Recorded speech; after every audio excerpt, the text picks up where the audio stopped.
Pour le dessinateur, ce tâcheron, la grande différence qu'il y a entre la bande dessinée et l'album, c'est que la bande dessinée, c'est très long. Une bande dessinée, c'est minimum 6, voire 8 cases par page. Alors qu'un album, normalement, c'est simplement une grande image pour une page. La deuxième obligation de la bande dessinée, c'est évidemment le dialogue. Si Hergé a flanqué Milou à côté de Tintin, ce n'était pas uniquement pour amuser les enfants, ça permettait d'éviter ces pesants carrés qu'il y a dans les hauts de page en disant « Nous sommes en 1932, notre personnage débarque à Chicago pour mener une lutte implacable contre la pègre. » Là, c'est Tintin qui descend avec sa valise, il descend du bateau et il dit « Ah ah, Milou, nous allons bien voir si Al Capone résistera, etc. » Et Milou répond sans parler mais en pensant, ce qui n'a aucune importance pour le jeune lecteur, c'est bien beau tout ça, mais quand est-ce qu'on mange?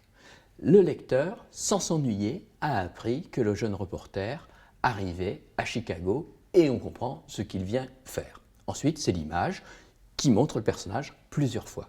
Le personnage plusieurs fois, ça pour les très jeunes enfants, ce n'est pas toujours facile, parce qu'on a l'impression qu'il y a 8 fois un bonhomme, et chez les petits qui ne savent pas encore lire, ils pensent qu'il y a 8 Tintins, ou 8 Astérix, ou 8 Donald. C'est le même personnage qui descend du bateau, qui appelle un taxi, qui monte dans le taxi, et qui se fait assommer par un bandit qui était caché dans le coffre du taxi. Voilà, c'est le même. Alors, quand on dessine ça, il faut penser aussi, non seulement au mouvement, car en France, disons en Europe, on lit de gauche à droite, hein, et il faut que les bulles soient lisibles dans ce sens-là, et en même temps que les véhicules, les personnages qui marchent et qui courent, aillent toujours de droite à gauche. Si vous faites par exemple un personnage qui marche comme ça, un petit garçon qui est en retard à l'école par exemple, eh bien, il faut qu'il se dirige vers la droite de la feuille.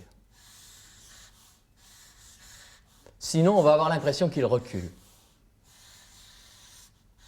Car la bande dessinée, c'est le dialogue, mais c'est aussi le mouvement. Le mouvement qu'on accentue avec ces petites spirales, par exemple, et aussi en ne faisant jamais toucher, ça c'est Franquin qui m'a appris ça, les personnages ne touchent pas le sol. Regardez bien la voiture de Gaston Lagaffe, elle ne touche pas le sol.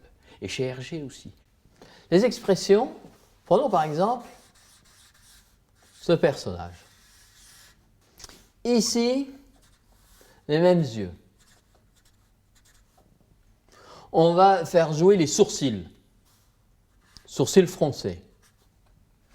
Sourcils en circonflexe.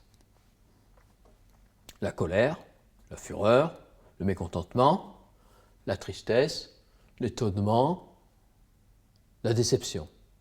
Mais tout dépend des bouches qu'on met. Si je le fais rire, cette fureur, et surtout si je rajoute les dents, sans en faire trop, hein, je ne sais pas pour les gens qui ont des dents brusquement, qui poussent, les langues qui tombent par terre parce que le personnage a soif, ou les yeux qui sortent de la tête. Tex Avery a fait ça merveilleusement bien, mais il a été un peu trop plagié, et c'est un peu trop. Vous voyez là, vous avez, on va dire, un rire un peu méchant, on va dire gentiment un rire sadique. Ici, déception, mais le même, avec des dents, ce n'est plus que la tristesse, c'est aussi déjà le début de la vengeance.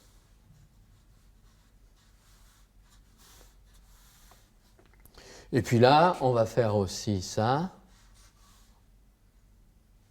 Alors là, j'ai le choix, j'ai déjà fait le rire, je vais faire le cri. Des dents de part et d'autre, parce que la bouche est ouverte.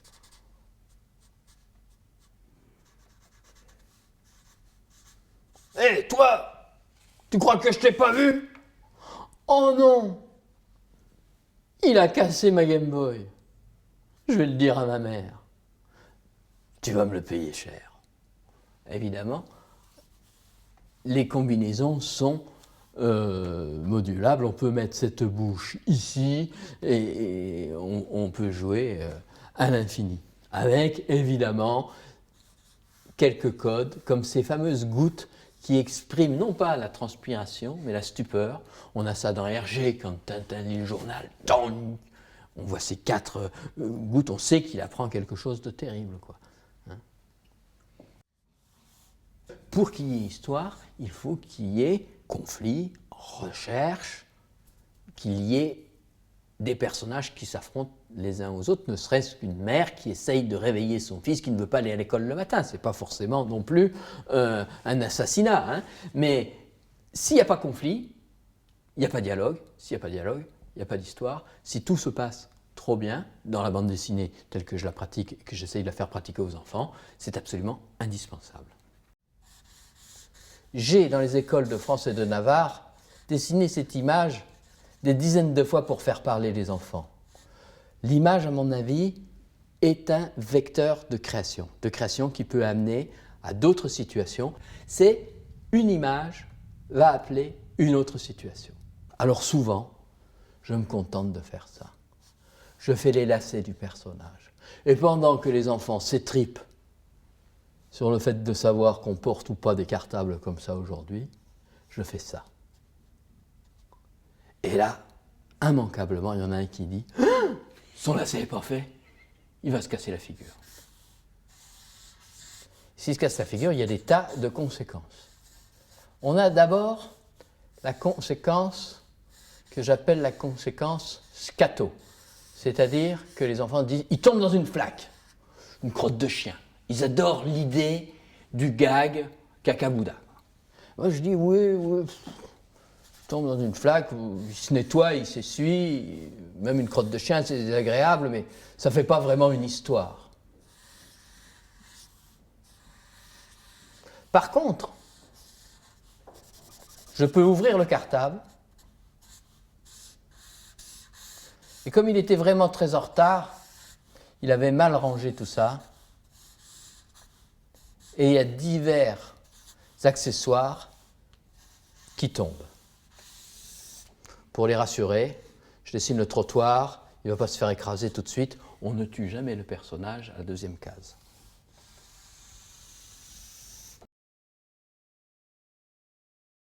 Alors, l'histoire se fait comme ça, je fais une dizaine, une douzaine de grandes images muettes, et ensuite, on discute comment faire de ça une bande dessinée ou, éventuellement, un album.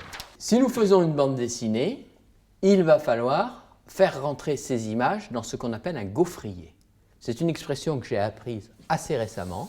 Le gaufrier, ça ressemble à un moule à gaufres. Ici, un gaufrier à 3 bandes. Mes Louisettes sont des gaufriers à 3 bandes. Il y a aussi, bien sûr, le gaufrier à 4 bandes. Puisque nous parlions d'Hergé, par exemple, ce sont des grands albums, ce sont des gaufriers à 4 bandes. Ça dépend de l'âge du lecteur, du format du livre aussi. J'aime bien le gaufrier à 3 bandes. Ce gaufrier, évidemment, on va mettre des cloisons dans les bandes horizontales pour avoir des images plus ou moins verticales. Ici, par exemple, le personnage qui tombe, qui court, pardon, le personnage qui court. Ici, le personnage qui tombe avec les accessoires et éventuellement un deuxième personnage qui apparaît. Ce gaufrier doit être de temps en temps cassé pour permettre des images verticales, voire même de grandes images en équerre qui cassent un peu la monotonie de la narration. Parce que lire une bande dessinée où il n'y aurait que 6 images par page tout le temps serait un peu fatigant. Et puis on a besoin de temps en temps de faire quelque chose un peu spectaculaire. On se réserve même de temps en temps, mais c'est l'exception en bande dessinée, une grande image, mais il ne faut pas trop en abuser puisque nous sommes dans l'univers de la case et de la bulle. Exemple tout simple. Il est évident que si j'avais dessiné la dame de ce côté avec cette bulle, le résultat eût été très bien et vous-même, et le bonhomme de l'autre côté aurait dit bonjour madame, comment allez-vous? Donc l'effet est complètement raté. Ici, un dialogue très simple, hein, sans aucune complexité ni mouvement. Mais imaginez par exemple que ce dialogue se passe en voiture. Un personnage conduit. Il est donc à gauche du véhicule. Donc quand on voit la voiture de face, le personnage est à droite de l'image. Donc si c'est lui qui pose une question à la dame, il va falloir jouer sur la hauteur des bulles. C'est possible de mettre une bulle en dessous, hein, avec la réponse en dessous, car on peut lire de gauche à droite, mais aussi de haut en bas. Mais il faut, pour varier l'image, montrer plusieurs possibilités. Et ça, pour les enfants, c'est l'une des choses les plus difficiles. Donc on conçoit le dessin quand on sait la place du dialogue. J'ai construit en bois un gaufrier avec des cases. Là, c'est un gaufrier à 4 bandes. Et j'ai découpé des petites plaques de lino de 9 cm sur 9 que j'ai gravées. C'est de la linogravure. La linogravure était très utilisée par Célestin Freinet. C'est un système de reproduction formidable. Vous prenez une plaque de linoléum avec une gouge, vous gravez ce qui doit rester blanc et vous laissez ce qui doit rester noir, vous ancrez, vous frottez, c'est de l'estampe, c'est le principe de la gravure sur bois, et vous avez l'image. Alors vous donnez aux enfants ce gaufrier. Pour qu'il y ait plus de possibilités, je double. C'est-à-dire qu'il y a 2 plaques par case. Ici, une onomatopée. Ici, un gendarme. Ici, si nous sommes en Bretagne, par exemple, un joli phare.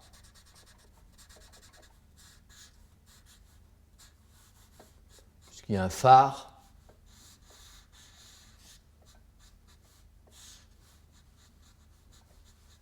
un bateau.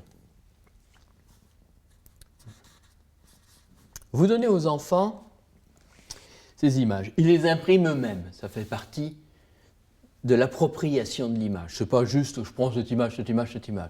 Ils regardent. Chacun a son stock d'images. Certains ont les mêmes images puisque c'est des multiples.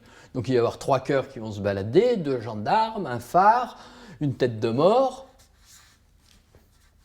Et ils composent eux-mêmes leur petite histoire. Pour l'instant, il n'est pas question de bulles, simplement des onomatopées. L'onomatopée en bande dessinée est très importante et elle est très jouissive aussi. Demandez à une classe de CE1, CE2, il faut déjà bien apprendre, bien connaître l'écriture, essayez de faire des onomatopées. Ils vont écrire tous boum, badaboum, pan.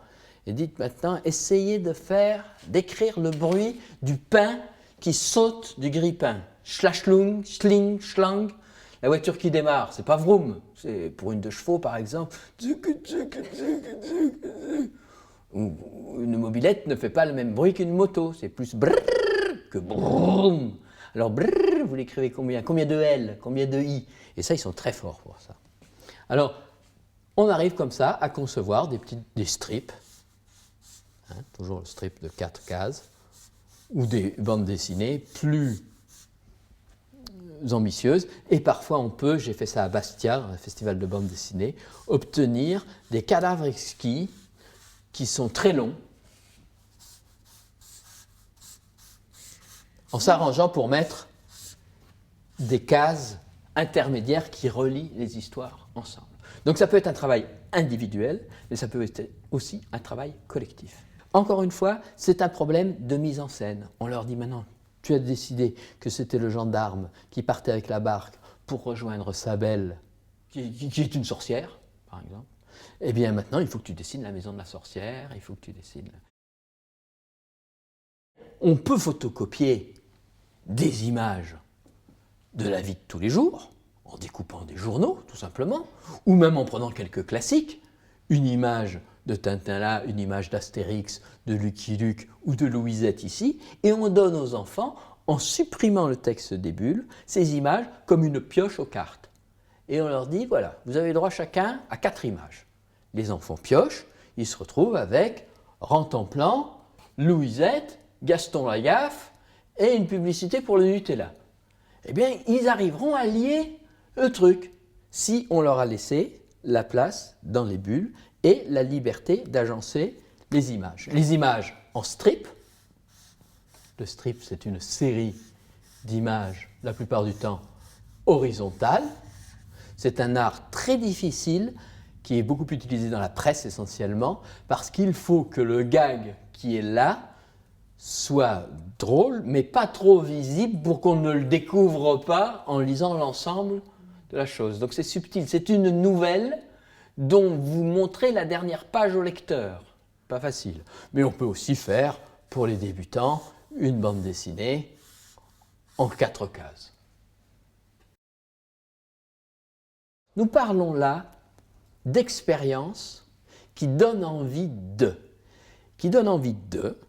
qui font faire et qui permettent d'être critiques. Les enfants, quand ils font ça, c'est un petit peu comme la peinture de salle de bain. Après, ils regardent les livres avec un regard critique. Ils disent, oh, celui-ci, c'est pas embêté, il est resté toujours pareil, là, le même gaufrier, il n'a jamais cassé les cloisons, il ne s'est pas fatigué. Ou tiens, celui-ci, il a osé faire une grande image comme ça. Et à partir du moment où ils comparent, comme nous, peintres amateurs de salle de bain, ils comparent les livres et la manière dont ils sont faits, ils commencent à avoir le sens critique.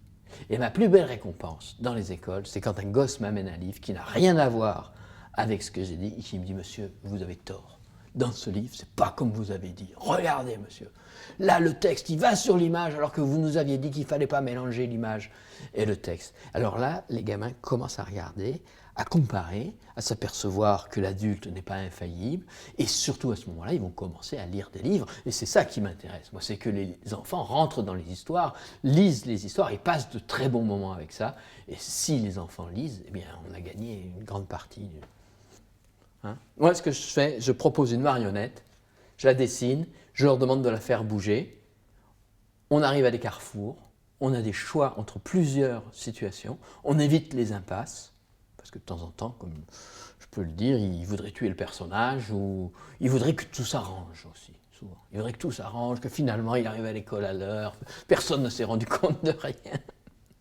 Je me souviens d'un enfant qui avait dit un jour où Jojo s'était mis dans une situation épouvantable. Il avait été enlevé par une sorcière parce que je ne sais pas quel profil espérait tirer de cette vieille mégère. Et la sorcière l'avait enfermé à la cave et voulait en faire de la poudre de perlimpinpin. Et un petit maternel s'était levé et avait dit « En sors-toi, Jojo, en sors-toi »